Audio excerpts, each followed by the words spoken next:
Hello friends, welcome to my channel study with Shruti. So guys, इस video में हम discuss करेंगे कैंसर और ट्यूमर के बारे में। जितने भी ओवरऑल चैप्टर्स हैं थर्ड सेम में, जो हमारी एमएसएन है मेडिकल हेल्थ नर्सिंग, उसके जितने भी चैप्टर्स हैं लाइक ब्लड रिलेटेड जो भी कैंसर या ट्यूमर होता है, या फिर हम कह सकते हैं एंडोक्राइन सिस्टम के रिगार्डिंग, है ना, हमारी स्किन जो होती है उसके जो भी लीजन्स वगैरह जो ट्यूमर या कैंसर की तरह काउंट होते हैं, या फिर हमारा जो रेस्पिरेटरी सिस्टम है, जो भी जितने भी सिस्टम्स हैं हमारे थर्ड सेम के एमएसएन के अकॉर्डिंग, तो उसमें जो कैंसर और ट्यूमर है हम वो सारा क्या करेंगे, एक ही साथ पढ़ेंगे। बिकॉज ऑन्कोलॉजी जो है हमारी वो थर्ड सेम में नहीं, फोर्थ सेम में है। ठीक है, तो इसमें कैंसर और ट्यूमर की अगर हम बात करते हैं तो सबसे पहले होता है कि ये होता क्या है। तो इसमें क्या होती है, एबनॉर्मल और अनकंट्रोल्ड ग्रोथ होती है सेल की जो ग्रोथ होती है वो एबनॉर्मल होती है और अनकंट्रोल्ड होती है। टाइप्स की अगर हम बात करते हैं तो ये दो टाइप का होता है, बिनाइन और मैलिग्नेंट को जो है हम मेटास्टेटिस भी कहते हैं। बिनाइन ट्यूमर या कैंसर में क्या होता है, ये लोकेलाइज्ड होता है, एक ही जगह पे होगा, लोकेलाइज्ड होगा। उसके बाद इसको जो है हम फर्स्ट और सेकंड स्टेज ऑफ कैंसर कहते हैं। ठीक है, ईजिली ये डिटेक्ट हो जाता है, और अगर हम इसको रिमूव करना चाहें सर्जिकल तरीके से तो ये ईजी होता है रिमूव करना। जो हमारा बिनाइन ट्यूमर या फिर कैंसर होता है, इसमें हम क्या करते हैं, जो नोड फॉर्मेशन हुई है यानी कि जो सेल का जो ग्रोथ हो रखी है हम उसको निकाल देते हैं, साथ ही थोड़ा बहुत जो सराउंडिंग टिश्यू है हम उसको सर्जिकल मेथड से जो है निकाल लेते हैं, रिमूव आउट कर देते हैं। वहीं पे अगर हम बात करते हैं मैलिग्नेंट की, तो ये क्या करता है, ब्लड स्ट्रीम से होते हुए दूसरे ऑर्गन्स तक फैल जाता है, एक लोकेलाइज्ड एरिया तक नहीं रहता है, बल्कि क्या होता है पूरे ऑर्गन्स दूसरे ऑर्गन्स तक बॉडी में फैलना शुरू कर देता है। इसको हम थर्ड और फोर्थ स्टेज कैंसर भी कहते हैं। इसको रिमूव आउट करना इतना ईजी नहीं होता है, बिकॉज हमें नहीं पता, अगर हमें पता चला कि हमारे कहाँ पे है, स्टमक में कैंसर है या लंग्स में कैंसर है, तो हमने वहाँ का रिमूव कर दिया, लेकिन हमें नहीं पता था कि वो ऑलरेडी ब्लड के थ्रू दूसरे ऑर्गन्स के पास जा चुका है। तो इसलिए इसको रिमूव आउट करना इतना ईजी नहीं होता, बिकॉज ये पूरी हमारी बॉडी में फैल जाता है।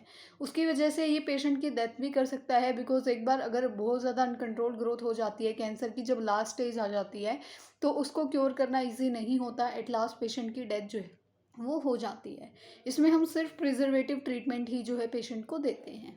उसके बाद हम बात करते हैं कोजेज और इटियोलॉजी की, कि ये क्यों होता है।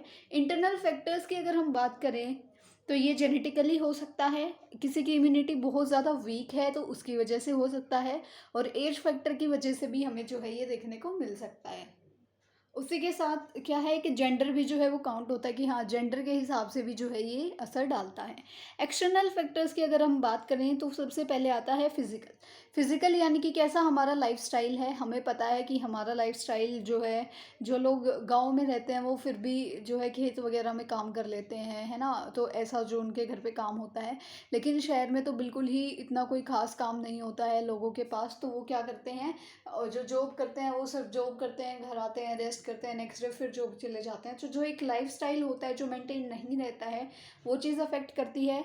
उसके साथ जो कार्सिनोजेंस होते हैं वो अफेक्ट करते हैं। साथ के साथ अगर कोई स्मोकिंग कर रहा है, टोबैको अगर कंज्यूम करता है, ओबेसिटी है किसी को, कोई बहुत ज़्यादा फैट कंज्यूम करता है, अब कोई बहुत ज़्यादा अल्कोहलिज्म जो है मतलब है, यानी कि कोई बहुत ज़्यादा अल्कोहल कंज्यूम करता है, बहुत ज़्यादा अल्कोहलिज्म है, तो वो जो हैं वो लोग क्या होते हैं, कोज बनते हैं ये सारी चीज़ें क्या है, ट्यूमर या कैंसर होने का।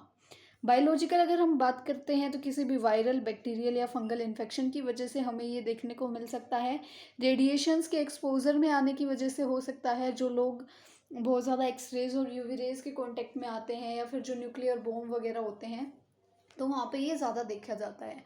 अब हम बात कर रहे हैं रेडिएशंस की, तो हमने बहुत बार सुना है, पढ़ा है, आप बुक्स में पढ़ोगे अगर आपने नहीं पढ़ा है तो, कि जिनकी एक्सरे डिपार्टमेंट में ड्यूटी होती है उनको वीक्स में डिवाइड होता है, कि उनको वीक में 2 दिन आना है, 4 दिन उनका ऑफ रहेगा, और या फिर उनकी ड्यूटी जो है वो शिफ्ट होती रहती है, वो कंटिन्यूसली जो है एक ही जगह पे काम नहीं करते हैं।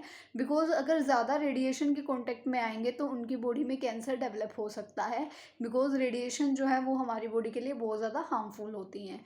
ठीक है, तो ऐसे ही जो ये एक्सरेज हैं, वाई रेज हैं, गामा रेज हैं, या फिर जो न्यूक्लियर बॉम्ब वगैरह है, इनके कांटेक्ट में आने की वजह से भी हमें कैंसर या ट्यूमर हो सकता है।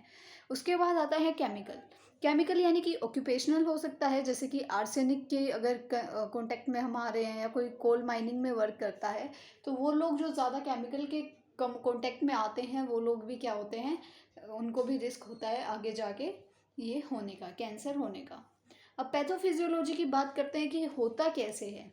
जो भी हमने अभी इटियोलॉजिकल फैक्टर्स पढ़े हैं, जो भी हमने अभी कॉजेटिव फैक्टर्स पढ़े हैं, तो उनकी वजह से क्या होता है, हमारा जो जेनेटिक मटेरियल होता है सेल, उसमें जो डीएनए होता है, मतलब सेल का जो जेनेटिक मटेरियल होता है दैट इज़ डीएनए। तो डीएनए में क्या है, म्यूटेशंस आने शुरू हो जाती हैं, यानी कि चेंज आना शुरू हो जाता है। अब डीएनए में चेंज आ रहा है तो उसमें क्या होगा, एबनॉर्मल डुप्लीकेशन होएगी पेरेंट सेल की।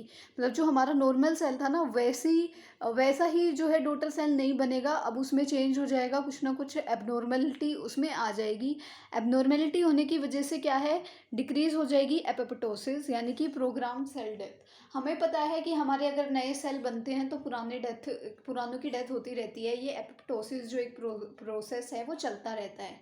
लेकिन जब डीएनए में म्यूटेशन आ गई है तो जो डॉटर सेल अब बन के आ रहे हैं जिनमें एबनॉर्मेलिटी है, उनका एपोप्टोसिस नहीं होगा और नए सेल्स वहाँ पे बनते जाएंगे, जिसकी वजह से वहाँ पे क्या है, इकट्ठा हो जाएगा, एक क्लस्टर जैसा फॉर्मेशन होना शुरू हो जाता है, जिसको हम कहते हैं अनकंट्रोल्ड ग्रोथ ऑफ सेल, और उसी को हम ट्यूमर और कैंसर कहते हैं।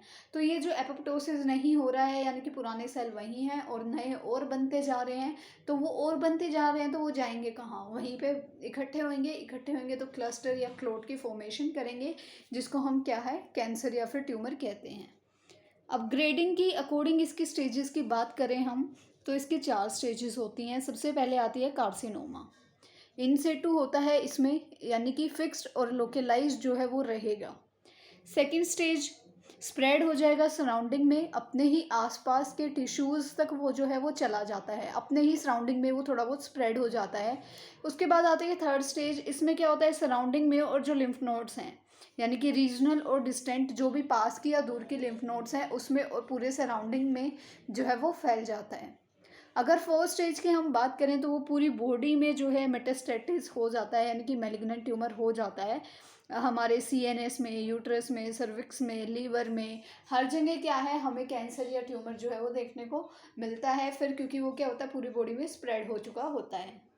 उसके बाद हम बात करते हैं साइन एंड सिम्टम्स की। तो according to site of infection, जहाँ पे भी इन्फेक्शन है, यानी कि जहाँ पे भी कैंसर और ट्यूमर हुआ है, मान लो किसी के सीएनएस में हमें कैंसर या ट्यूमर मिला है, कहीं यूट्रस में है, सर्विक्स में है, लीवर में है, स्टमक में है, लंग्स में है, ब्लड का कैंसर है या ट्यूमर है, या फिर ब्रेस्ट का कैंसर या ट्यूमर है, तो according to site of infection क्या है, अलग अलग उनके साइन एंड सिम्टम्स होंगे। ब्रेस्ट में है तो हमें ब्रेस्ट में क्लोट देखने को मिलेगी, वहाँ पे हमें स्वेलिंग देखने को मिलेगी, एबनॉर्मल पेन रहेगा।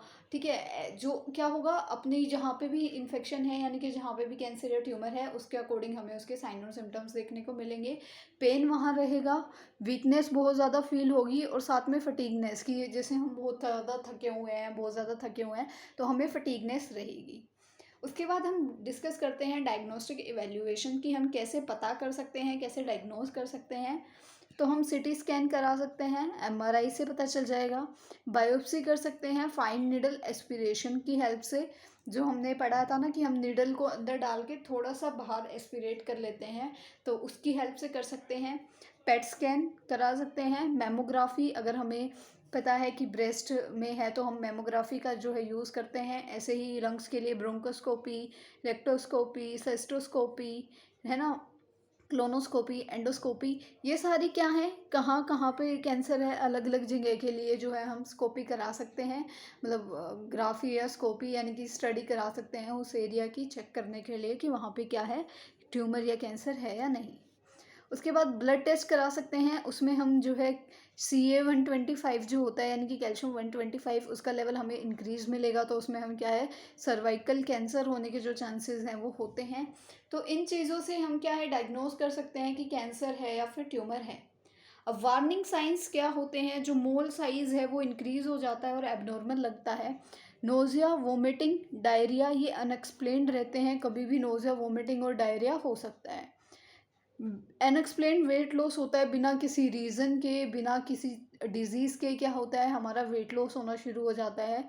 ड्राई कफ रहेगी जो कि प्रोलॉन्ग्ड रहेगी, यानी कि लंबे टाइम से हमें क्या है, ड्राई कफ देखने को मिलेगी, और कुछ ना कुछ जो है नोड्स की जो है वो फॉर्मेशन होएगी, एबनॉर्मल नोड्स दिखेंगी हमें जो कि पेनलेस होंगी, और उनका साइज़ जो है वो टाइम के साथ इंक्रीज़ होता जाएगा।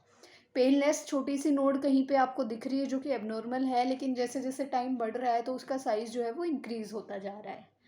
उसके बाद हम बात करते हैं ट्रीटमेंट की, तो इसमें हम कीमोथेरेपी दे सकते हैं। कीमोथेरेपी यानी कि केमिकल्स और या फिर ड्रग्स जो हैं वो दिए जाते हैं आईवी थेरेपी से, जैसे कि ब्लियोमाइसिन या फ्लोड्राबिन, ये सारी ड्रग्स जो है हम देते हैं। रेडिएशन थेरेपी यानी कि रेडिएशन बीम की हेल्प से हम कर सकते हैं। एक्सटर्नल बीम थेरेपी होती है जिसमें कि डायरेक्ट रेज दी जाती हैं, उनकी हेल्प से भी हम जो है एबनॉर्मल जो सेल की ग्रोथ हो रही है उसको कंट्रोल करने की कोशिश करते हैं।